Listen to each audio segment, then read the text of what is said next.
என்ன சபை இது? இதெல்லாம் பலாசனா உட்கார்ந்துக்கிற சபை. இருக்கட்டும். ஆமா. ஆனா இருந்தாலும் ஒரு பெண்ணா இருந்தாலும் தமிழ்நாடு பண்பாடு வணக்க செய்வது வழக்கம். ஆகட்டும். அதனால தேவர் சபை, மாபெரும் மக்கள் சபை, தாய்மார்கள், இளைஞர் வாலிபர்கள் இந்த சூத்திரக்கு சபையில நான் வந்திருக்கிற போது யாரம்மா அந்த விஷயம்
சாந்தவதி அம்மையாருக்கும் சருமத்தி குமார்த்தி கையால யாழக்கண்ணி யாழக்கண்ணி அப்படி யாழக்கண்ணி சொல்லின்ற போது முன்னாடி பேரு போலக்கண்ணி, சரி என் அக்கா பேரு முத்தக்கண்ணி. எதுக்குடா வச்சு இதெல்லாம்? உன் பேரு மறக்காம இருக்கணும்னு வச்சிருக்கிறேன். வச்சு பேரு. ஆமா.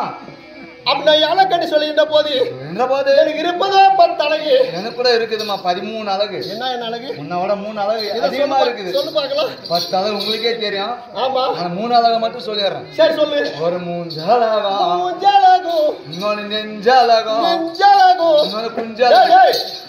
இதுதான் சொல்றதுக்கு வந்துக்கிறேன். ஆமா, எனக்கு இருப்பதோ 10 அழகு. இந்த 10 அழகு பண்ணி அழகப்பட்டவள். நான் பிறந்த 7 வயசா சின்ன சிறுமியா இருக்கின்ற போது சிவபெருமான கோரி தவம் செஞ்சு வந்திருக்கேன்.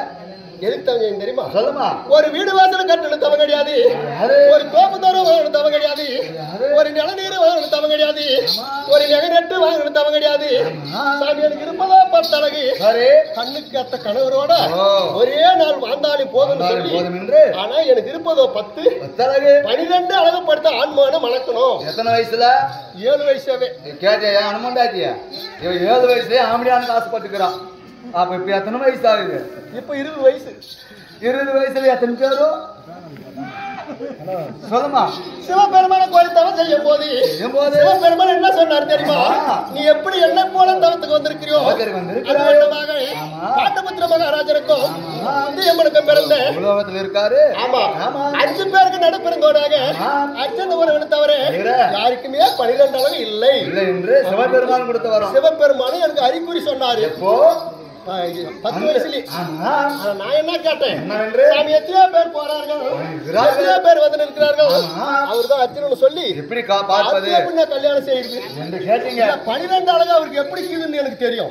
சரி, அப்படி கேட்கின்ற போது என்ன தெரிவித்தா? இன்று முதலாக இந்த யானைக்கண்ணி வனமாகப்பட்டது இருள் சொந்த வனம் இருக்கும்.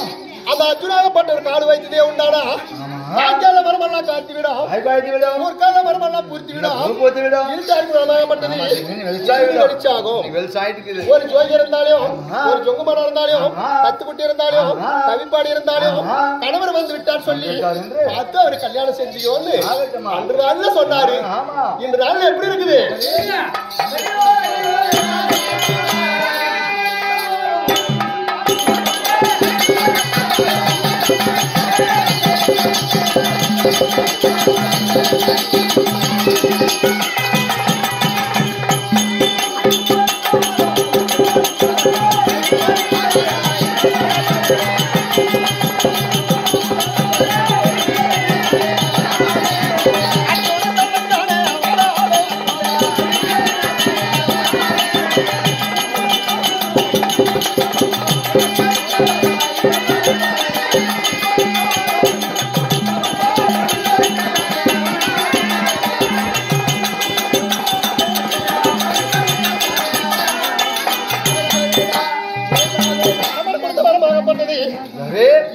படித்துக் கொண்டிருக்கிறது.